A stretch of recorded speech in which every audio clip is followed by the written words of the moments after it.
Namaste viewers. I'm very much attached with the Tata Group as a group, and since my college days, I did it in NIT Jamshedpur. During that time, I interned with Tisco Tata Steel, and I have a great affinity for Tata Group as a whole, from J.R.D. Tata to Ratan Tata and the current chairman, Mr. Chandrasekhar, everyone. So they manufacture from salt to software, and in between that, financial services is also there, and mutual fund, Tata Mutual Fund is also there. Tata Mutual Fund manages, today they manage more than 80,000 crores worth of assets, and they are one of the leading fund houses, fund managers in India. Today, we have two stalwarts from Tata Mutual Fund. One, Mr. Rahul Singh, who is the CIO of Equities, Chief Investment Officer of Equities, and he oversees more than 50,000 crores of assets in all equity funds put together. And another person is Mr. Aurobinda Prasad Gayan. He is head of Commodities Strategy. I mean, this is a new area that is coming up. Probably, other fund houses may not have a head on the commodities strategy. Here in Tata Mutual Fund, they do have, and he is also joining us. Mr. Rahul is, he is an IIT, IIM person. As you all know, many of the fund management industry, you can see that combination, IIT and IIM. So, and he has worked earlier with Ampersand Capital, Standard Chartered Securities, and Citigroup Global. And Mr. Aurobinda, he earlier has worked with the Kotak Commodities and Carby Comtrade, and he has done his MBA in finance from Cochin Universities. Welcome, Rahul and Aurobinda. Nice meeting you. And now let me go to Rahul. Rahul, just before getting into some specifics, I want to understand about little bit the market on behalf of our subscribers. After a phenomenal rally in the past 1 year or 1.5 years, now what do you think where the Indian stock market is heading, and how the return expectation will be going forward? Probably another 100% or negative, whichever way, whatever you think, and what equity mutual fund investors should do now. Can they go for lump sum investment? Once again, on behalf of Tata Mutual Fund, thank you for this opportunity to address your viewers, and we are happy to be here talking about the market and specifically about multi-asset. But on the market, I think it's very interesting because we are going through a very good short-term recovery in the economy as well as the earnings. At the same time, for the long term, what we are seeing is that the investment cycle, which had practically stopped in the private side over the last 10 years, that is also reviving. So we are beginning to see that we are at the cusp of a multi-year investment cycle. So for the last 10 years, India as an economy has been running on consumption and government expenditure and exports. That's it. Domestic investments by the private sector has been sorely missing. And I think that is, frankly, to us as fund managers, more exciting than this short-term pickup in the profitability, which is helping, by the way, which is helping support the valuations, which are not cheap anymore. So today, if you look at our valuations on a PE basis for Nifty at 22 times, is probably the most expensive it has been in the last 10 years. But I would like to qualify by saying that we are also seeing three things which are supporting that valuation. One is the low interest rates. Mm-hmm. Second, the earnings are reviving. And for the last 8-10 years, we have only seen earning downgrades. We used to start the year with 20% forecast, and we used to end the year with 5-7% growth.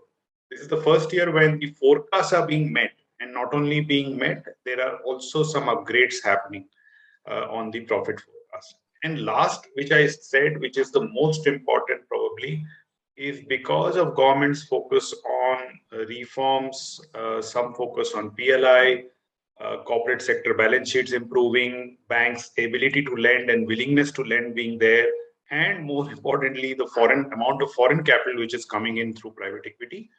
I think all together it is forming a nice a combination of factors which is resulting in the investment cycle looking like reviving. So that will support the valuations in our view. In our view, in equity markets, there will always be corrections, but because there is profit support and because the profits are not getting downgraded, in fact, they are holding steady, whatever forecast they are, which has not happened in the last 8-10 years. It gives a lot of confidence that the corrections along the way will not be major ones, will be minor corrections.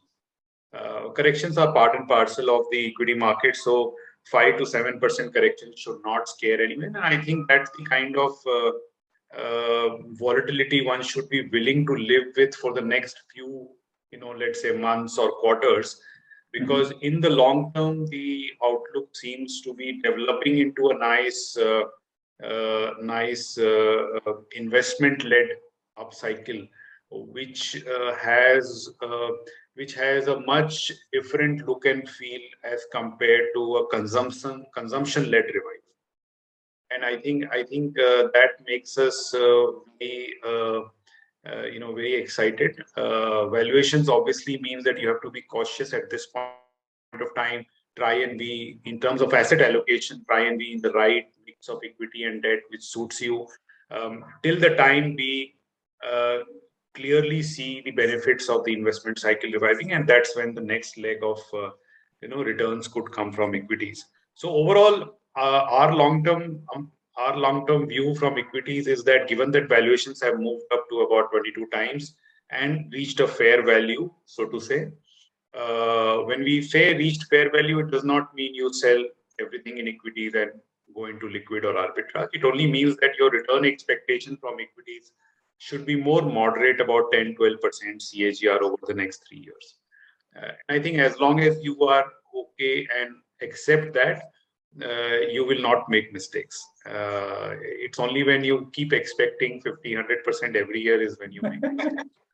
and therefore it's very important at this point of time to get the asset allocation right, the mix between equity and debt right. Okay, good. Now, what I can understand from your saying is that there is light at the end of the tunnel. So that's my interpretation. But anyway, it's nothing major to worry. That's what I can read from what you are saying. Of course, be cautious. Anyway, and from a Tata mutual fund perspective, from your equity management perspective, what is the strategy that you adopt? What are the factors that you look for? If you can explain that in a very layman's terms, not in using too many technical terms, but in a very layman term, what are the things that you look for while investing? So that's a very good question, because not too many people ask that question. So when we look at our investment process or philosophy, we look at what we call as growth at reasonable price. So you will not see us being deep value investors, which takes contra bets. At the same time, you will not see Tata Mutual Fund buying very expensive stocks or those high euphoria, high beta, high volatility stocks. What we do is we try and identify 3 types of companies. One, where there is some value, but where there are certain things changing in the company or the sector for us to get interested or excited about that company. So we don't like to take exposure in value for the sake of value. We want to see if the company or the industry is going through certain changes which can lead to profit growth or profit expectations exceeding analyst estimates. That's the kind of, let's say, thrust of our investment philosophy. Therefore, what we try and do is identify sectors and companies which are at a point of time where either because of the management change or because of certain global changes like we have seen in steel and metals, or because the growth has taken a new dimension because of COVID or because of any industry changes, we try and identify those companies and try and generate outperformance through exposure in those companies. This is not to say we don't buy the safe, steady companies which give you 10-15% return year after year. So there is a combination. So when we look at our portfolios at Tata Mutual Fund, we will have a combination of what we call as steady compounding stories. The companies, the large banks, the good private sector banks, the good FMCG companies, where the valuations will not go up, but earnings will keep growing or profits will keep growing. So the amount the profits grow, you will get those returns. The second type of companies, which is where our investment philosophy is focused in, is where we see that there is a potential for earnings to grow and surprise, profits to grow and surprise. And because of that, the valuations can also. So you get two benefits there in those kind of. The valuations also go up and the earnings also, profits also go up. So you get a double benefit when you look at the equity returns. So when you look at our approach, therefore, it is based on how and when we can identify companies which are at the point where that is going to. So that is, very simply, if I were to tell you about our philosophy. Okay. So you are not an extreme value investor, nor an extreme growth investor. You position yourself in the middle with the growth at reasonable price. That's what you said. That is the philosophy that runs around the stock selection. And at this point of time, what are the sectors that to speak about which will shine going forward? I mean, which could give a better opportunity? Or I can ask you to which sectors you have overweight in your portfolios generally. So indirectly, it means that they will shine. Yes. No, as I was saying, I think we are in the beginning of an investment cycle picking up in the economy. We are seeing all the signs of that happening, and therefore, the companies which do well in these segments or the sectors we are positive on are the industrials, the capital goods, cement, real estate. These are the sectors where we are increasing our exposure, and you can say we are slightly overweight. This also includes things like building material and so on. So as you can see, more manufacturing and more industrial and cap goods.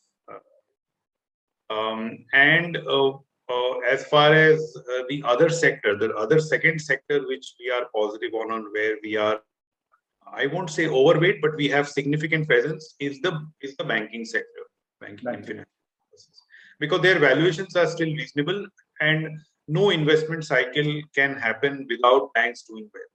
And banks have withstood two major shocks of COVID, and they have come out looking fairly okay on the other side.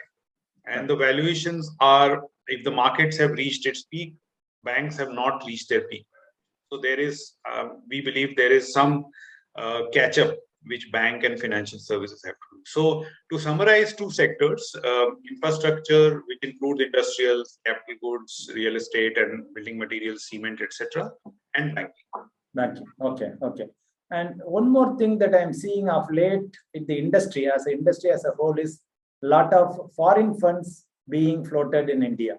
It could be ETF in the form of ETF or actively managed funds, all those things. So does it mean that foreign investment will give better return than India return, or at this point of time, how do you see between India and say a market like US, a developed market like US, which one will throw better opportunities? So that's a very difficult question to answer. I think in US, we are also seeing some pockets of overvaluation. So I think we need to be a little careful in not getting too carried away by the foreign funds. I would say that as long as you are in a US fund which has got predominant allocation to the top 5-6 stocks, which are world class of their own, FANG stocks and so on, they have a huge domination of the market, and they are still growing. Some of them are still growing at 25-30%, which is phenomenal, and the valuations are not very expensive. So as long as you focus on that, as long as you make sure that in the US fund you are in a fund where you have fair bit of presence of these kind of companies, I think you're fine. But if you try and do, get into very different, I mean, there are people with risk appetite, but to commit more than, say, to commit more than the fair share to other thematics or other funds which are being launched, which are very narrow, thematic funds based out of US. I would urge investors to not commit, more than a certain percentage to those kind of categories, because they will come with their own risks. And all said and done, US is a market which is the cutting edge on innovation.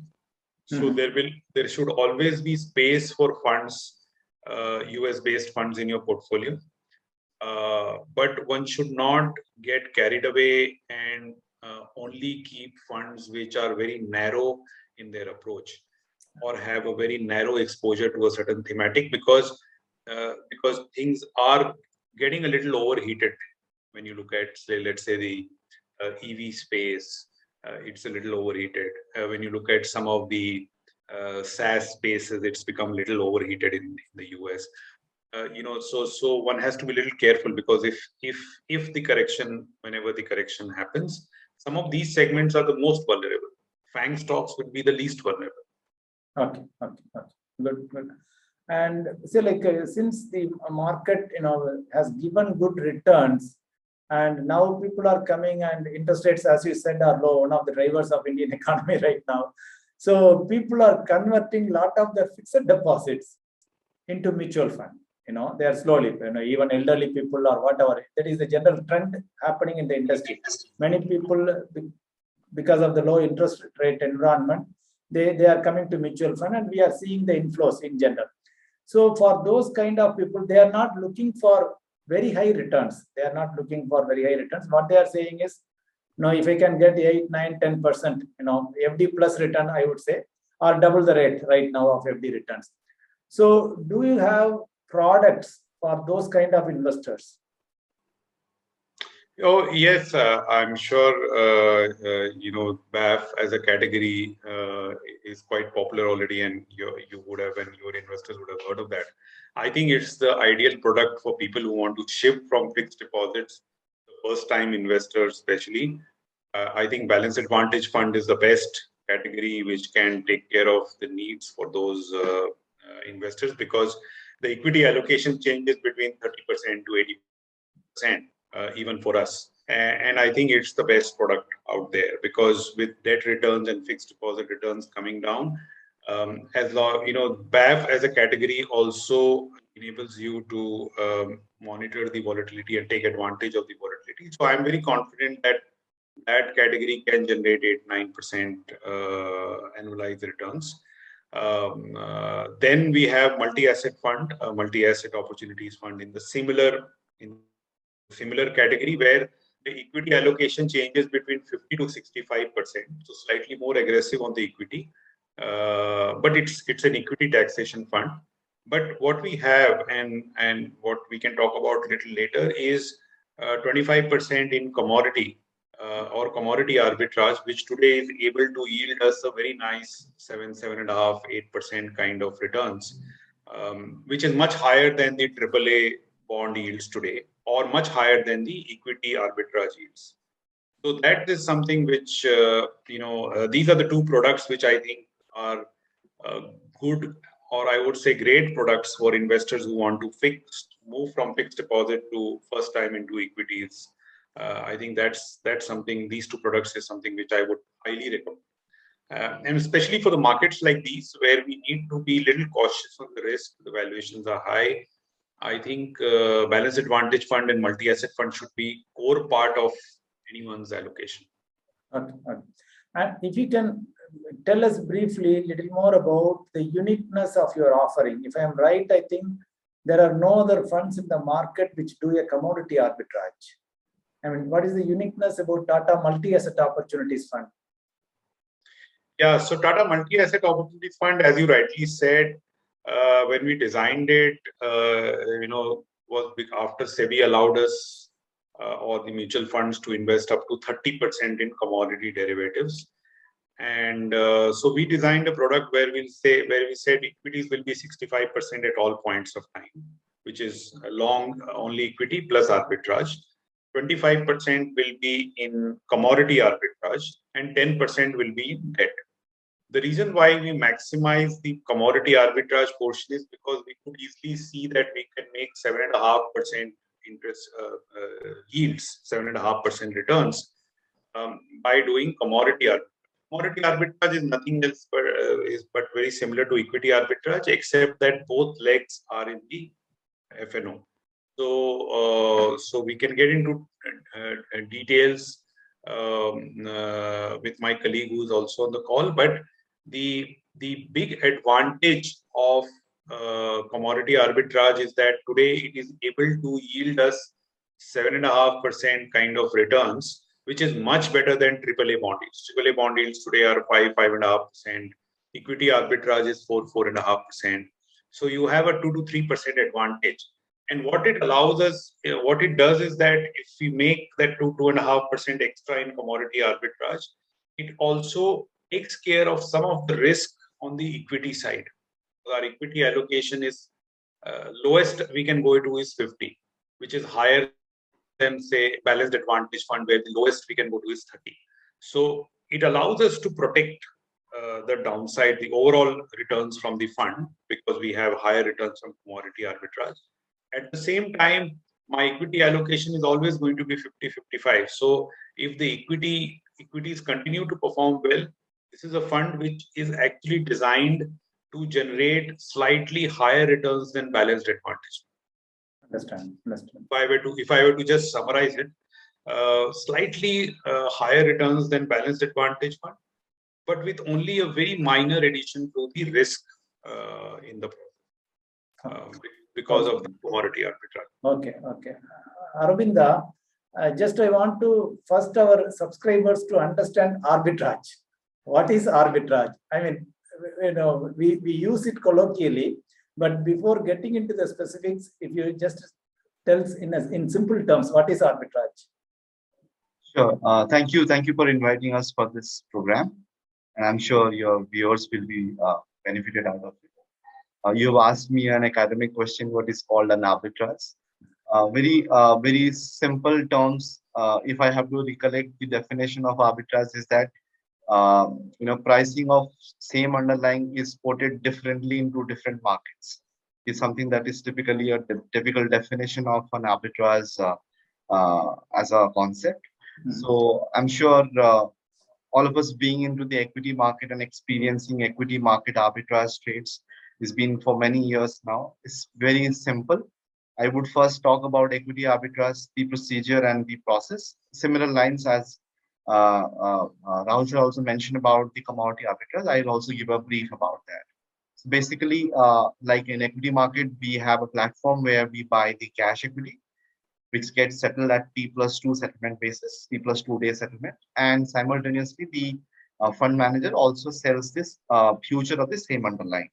So with the adequate difference between a spot, that is cash to future, post all expenses, if a particular return is generated and accepted by the fund manager, then he or she executes the trade. So that's plain vanilla simple arbitrage definition. The principle remains same for commodities also, because we are terming it as commodity arbitrage. Here the underlying assets would only different from equity to commodities. So I want to quickly talk about commodity arbitrage. Little more about is that SEBI had permitted mutual funds and other institutions to participate into commodities derivatives as part of the mutual fund schemes, and it was clearly stated that it has to be part of a hybrid schemes only. Therefore, here when we are talking about multi-asset schemes, which comes under hybrid schemes, and in that we are allowed to do commodities in a derivatives trade. And within commodity derivatives trade, as a house, we are having maximum interest of participating it through the commodity arbitrage trade, and we have a bit of interest on the directional trade on commodities. Now, further to talk about on the commodity arbitrage trade, since the commodity derivatives market, only one difference that I want to make everybody to understand here is that unlike equity market, there is nothing called cash commodity market. Like we have cash equity market, we do not have something called cash commodity market. So all that we have is commodity futures and commodity options contracts. But one important thing that everyone should understand is that most of the commodity derivatives that are traded in Indian commodity derivatives market are deliverable in nature. It means if someone is investing through commodity future contract or silver future contract, or let's say copper future contract, it has the option of getting delivery. Either as a buyer, you can take delivery, or as a seller, you can give delivery. I see. So at the first step of execution of a commodity arbitrage trade, with the adequate spreads that we get to see between two derivatives futures contract, to cite an example here, if let's say we are talking about gold arbitrage trade. So let's say gold has future contracts of January month and February month. So if the difference between January and February future contract is sufficient to create an arbitrage, so as a fund manager, execute a trade by buying a January future contract and simultaneously selling a future contract of gold. So now, as I mentioned, that the future contracts are deliverable in nature. So upon expiry of January future contract, the fund manager converts the future positions into a deliverable trades. It means the fund house wholly owning the physical commodity in the existence of exchange warehouse or vault, or maybe with the support of custodian. What happens is that the moment you convert your future leg of long into physical, then now the arbitrage trade will look like cash to future. Here you are having physical commodity gold and future commodity short of gold. So we keep on holding the positions as long as we want. However, once the short future contract comes into its expiry date, which is the same case for equity futures also. So once we reach to the commodity future contract, where in this case we are holding a short positions, once we reach to its expiry date, we give delivery back. We try to settle the contract at the exchange itself. So that is how the execution of long short and then physical to short, and then we give delivery and the process ends and then arbitrage trade gets closed. So as Rahul sir was mentioning that typically commodity arbitrage have been recently been allowed to the institutions. It's been 2.5 years now. And commodities markets have been in existence in our country for more than 17 to 18 years. It started operation in 2003 and is also regulated by SEBI. So market is still, I would say, nascent, because nascent in terms of participation point of view, it is still limited to few institutions and more of physical hedgers who participate for their risk management activity. And therefore, the returns are still seem to be attractive. On an average, 7 to 8% kind of return is something seen on the commodity arbitrage trade, which is still better than, or maybe rather I would say attractive than, when we talk about AAA bond or equity arbitrage trade. And with this thought, we have tried having commodities arbitrage as major portion in our multi-asset opportunity fund, and that is how we create a differential. Very good, very good. So that is the uniqueness probably of your, this is the kind of product I think only Tata is having right now, under multi-asset opportunities. And speaking of commodities, what are all the different commodities that you usually trade or buy, sell, short, futures, whatever? Okay. Commodity universe is very small if I talk about Indian perspective, or I would say whatever SEBI has allowed here today for the Indian mutual fund industry, the sector is very limited. We have four major sectors. One is precious metals, which is a combination of gold, silver. We have industrial metals, all the non-ferrous metals like aluminum, copper, lead, zinc, nickel, and steel and iron ore are also traded.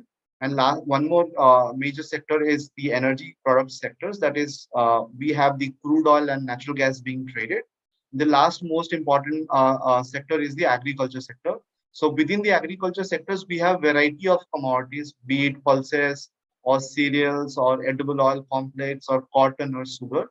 So I would say the universe is limited to only 20 to 25 commodities that are traded or permitted today within the commodity exchanges and within the universe. So these are the list of commodity, as I mentioned, are the part of our portfolio in the multi-asset scheme. Okay. No, I mean, so you know about all the commodities. If I want some tips, I can call you. Just I'm joking. Anyway, the thing is, as I understand, in arbitrage, generally it is risk proof. I mean, there are no major risks involved. That's what I understand, either in equity arbitrage or in commodity arbitrage. Is it true, or are there any risks? No, as long as in the fund when we do commodity arbitrage trade, it carries no major price risk. Unlike if someone or if we do directional trade on commodities, it will have its own price risk.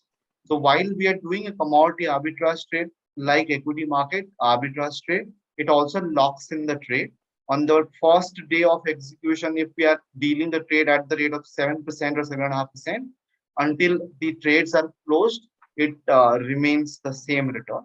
Okay, now since you asked about the challenges, one thing that I must tell you here to you and to your listeners and viewers is that when we deal with physical commodity arbitrage trade, we are actually owning the physical commodity in the premises of exchange accredited warehouse. Okay, although I'm not emphasizing much on the risk, but I'm trying to tell you because that is important that one should know. Because when we, let's say, talk about, we deal with cotton being vulnerable commodity, so risky commodity in terms of perishability and all stuff. But then we still carry that arbitrage trade on cotton, soybean, gold, silver, or be it any commodities. So what happens is that we keep those commodity in the exchange accredited warehouse. It carries the cost of holding, cost of insurance, and of course cost of freight. And since it is hard assets unlike any other equity stocks, which is only kept in the dematerialized form. So here physical commodities are kept. So all sort of insurance are being taken care from the exchange side and the regulator point of view. Plus, in addition to that, one insurance which is not being typically covered is the terrorism insurance. That is also being taken care by the mutual fund house through the custodians. So we always have a custodian in place whose responsibility is to take care of the hard assets of the fund. So that is the challenge, I would say. I would not term it as a risk because we are dealing with the exchange who is the intermediary between a buyer and a seller. So all the trade flow happens through the exchange, and it is not traded outside of the exchange where you can have a counterparty risk. So that's plain vanilla arbitrage. Sure. In this Tata multi-asset opportunities fund, generally, what is the suggested minimum holding period for a guy who comes into a bulk mode? If I have to talk from the overall fund perspective, which includes equity, debt, commodities. Obviously, I get to speak to Rahul sir in detail on various platforms, and at the office also we speak. It's something that 5 to 7 years is something that which is generally that one should look at, remain invested in this kind of fund of our multi-asset opportunity fund. However, since Rahul sir is here, if he wants to make a comment on this, he can always do that. But I think 5 to 7 years is a decent horizon that one should look at to remain invested in this fund. Rahul, anything you want to add? Yeah, I would say like any other equity fund, sir, this is no different. And I would say if not 5 to 7, at least 3 to 5 years is something which we would highly recommend. And the reason is because equities go through cycles, like you mentioned. There are periods when we get a huge valuation move, then you get a flat line, then again you get a move. So we don't want it to be anything less than 3 years for sure. Ideally, 5 years is where we think we can, deliver a 9 to 10% kind of annualized returns from this fund. I think we would have done our job. That's what my aspiration is from, all our aspiration is from this category. Okay. Thank you very much for taking time out, and both of you, your precious time, and sharing your thoughts with our viewers. And as I said, Tata is a great place to work for, and Tata is you are in one of the finest organizations. Thank you very much for taking part.